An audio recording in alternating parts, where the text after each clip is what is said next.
And we're back. Hey everyone, and welcome back to the channel. It's been a while, and there's a good reason for that. First off, we had a kid. Number 3. Yeah, so that was a good time. 2 weeks off on that, doing paternity leave and making sure that I'm around the house, helping to take care of a couple other little ones that we got running around, plus sleepless nights with the baby. Number 2 is this pandemic thing that we've got going on. I don't want to really linger on this one. I know a lot of people are talking about it right now, and I'll get to some more questions about talking about things like that at the end of this. Since it's been a while, I wanted to cover a couple of things at once. First is actually a project that I'm currently in the middle of. Productions are on pause, but we got about halfway through our production days before that happened. So I'd like to review a few of the pieces that we've gotten so far, talk about everything that went into planning for this, organizing it, creating a budget, and the decisions that I made on resolutions and how to shoot this and get ready for broadcast on it. So let's start with the overview. The first thing that me and my co-producer took on as we sat down to write this piece was looking at what does the brand say? So we actually took their slogan and we decided to focus in on what elements made that true. Anytime that you're looking at a branding campaign, you really want to talk about the company, not about the sales. The second thing that you have to consider in this all is how do you sell the company? There's an amazing book for this called Building a Story Brand by Donald Miller. He talks about a hero's narrative, typical kind of hero cycle in a story, and how to apply that into branding for your company. A big part of the sell is actually not positioning the company as the hero, but positioning who you're selling to as the hero. In the story brand model, the company becomes the guide that helps the hero to solve their problem. So you want to focus in on what's the problem, and then how does the company position itself so that they are a part of the solution that the hero is looking for. I think there's a lot to be said about this model, and personally, what I like so much about it is it takes the emphasis off of the sales part of the company and just trying to deliver the raw information of what they're selling, and it allows you to focus in on some of the emotions behind how their product solves problems for people. It's a nice model for branding specifically. It doesn't work if you're trying to sell a specific kind of product and you need to be technical about the specifications of it. For instance, cameras. If you were to try to sell a camera and you wanted to brand the camera, you might position it as something that allows you as a family person to at any point capture the memories of your family and to have those for the rest of your life. And you focus in on the family aspect of it and how it is something that elevates your experience with your family maybe. Versus if you wanted to be technical about it, then you'd have to get into the components and you'd have to get into resolution and frame rates and things like that. That's not what you would do inside of a branding piece if you're wanting to focus in on how the camera makes somebody feel. So once we had our story together, we needed to get ready for the pitch to the client. In order to do this, I actually took the story, I brought it all into a Google Doc, and I started to outline what the key features of this campaign were going to do for the company.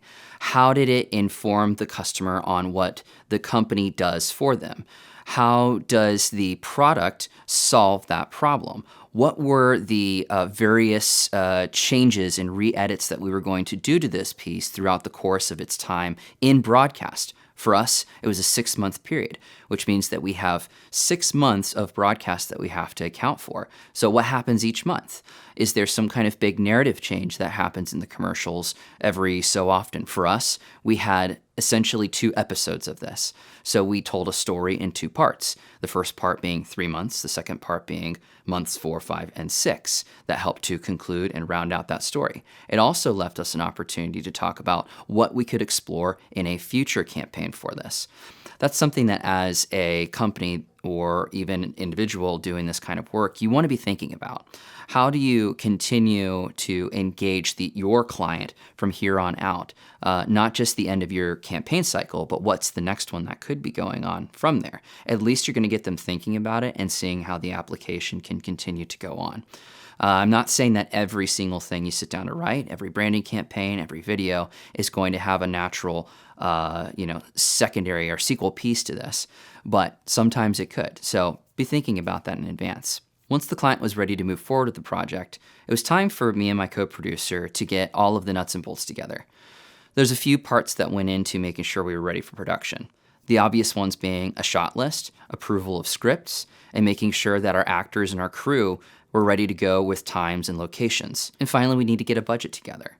Make sure that you cover all of your expenses that are going to be involved, including cost of cast and crew, in addition to what are craft services going to cost you each day? How much do you need to have for craft? Do you have longer productions so you have to have more food rather than less food? Also, are you going to be paying for wardrobes and for props and for insurance and for locations? Write all of your pieces out and make sure that you know exactly what you need given what your shot list is and what the settings are going to be for your shoot. Finally came the fun stuff for me, planning everything that's going to go into the camera. For this project, I looked at it in 3 major breakouts. What was the style that I wanted for the shoot? How much time did I have to be preparing for each shot and each location? And also, what was going to be my shooting format for this? Did I want to go with RAW, or did I want to go with some alternative? I'm in the process of researching and writing a longer form video talking specifically about RAW. And so I'm really interested right now on looking at these differences between RAW and ProRes and what the benefits of each one are. Now, I've shown you in the past that I shoot primarily on the Blackmagic Pocket Cinema camera 6K. Since this is going to broadcast, I know that most of this is actually going to be delivered in 1080. So I don't really need that full 6K, which right off the bat tells me maybe I don't need to be shooting RAW. The second thing was I knew we would have some longer days with minimal space, and I didn't really have a whole lot of extra budget for additional media on this. So I wanted to be saving as much space on that card as I could. So immediately I began to think about shooting in ProRes. I like to shoot ProRes 422 and often at 60p in order to get the most out of the image, but also not have to do so much in the back end of this. Since most of this was going to be in a lifestyle format, I knew I wanted to have some of that handheld look. I switched between my easy rig and my shoulder rig based on the style that I was looking for at the moment. That also helped me with the issue of time, because I knew I was going to be limited on how much I could get in the time frame that we had. Being handheld gave me the opportunity to move around and get as much as I could in that small amount of time without having to lock down a tripod or move it around or force people into a frame. I could move people into the frame and keep going on with it from there. With that said, I want to show you some of the footage that we got out of this.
So this is only the first part of the production for this whole piece. We've still got a couple days left, which we will pick back up on once everything kind of passes through and everybody gets a chance to get out safely once again. I like doing branding pieces like this because it gives me a chance to practice some of those techniques that I use in my narratives for short films, but in the commercial world.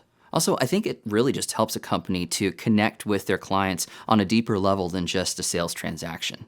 With that said, what are some of your favorite styles to shoot? What are your solutions to try to get your clients to buy into doing projects like that? Let us know in the comments below. All right, part 2 of this video.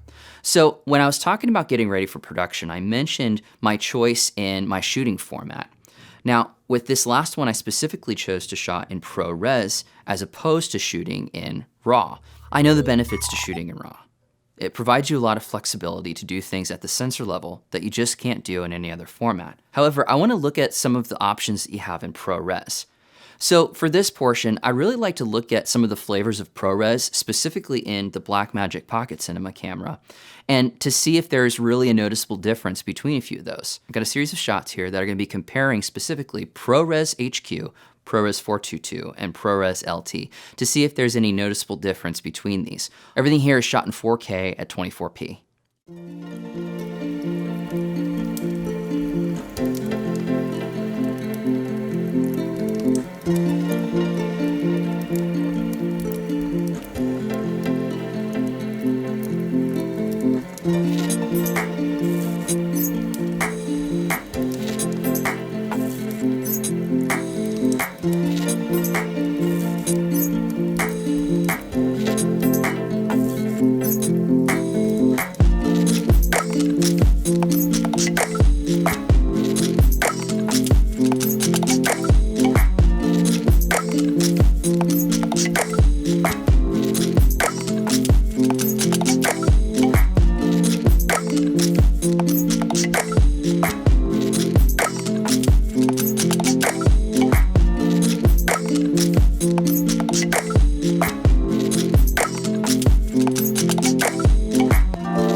as I'm getting ready for this larger project that I'm doing on RAW, you'll see a little bit more of these kind of sample and side-by-side comparison videos as I'm just exploring some of the flavors and differences and details inside, again, specifically the camera that I have. If you have any questions about using these formats, let me know in the comments below. Also, I could use your help. If you have any recommendations on how to go about some of my tests, something I want to look into, links that I may want to check out and read about comparing ProRes versus RAW, put those in the comments below so that I can look at some of that as a part of my research and make sure I'm adding as much as I can to this piece. Hey, if you've stuck with me this long and you've enjoyed what you've watched, give this video a like. Also, consider subscribing and hitting the notification bell to follow along with more videos in the future. Okay, last thing, and I'm really just interested in this one because I have some thoughts on this myself, but how do you like seeing YouTubers and social influencers and whoever talking about kind of the state of affairs right now, everything with the pandemic going on? Is it something you want to hear about? Is it something you appreciate? Is it something you want to see less of? Is there a type of content that you think you'd prefer to see in this age? I'm really personally interested in exploring entertainment that more helps us to escape the current times than it does to uniquely address where everyone's at. I know everyone's gonna be different about this, and I know that sometimes it's gonna be nice to see and other times it may not be. So let me know, again, add that one to the comments, and it's just gonna be something to think about and for me to explore more of in the future. With that said, I think it's time to get some toilet paper. Wish me luck.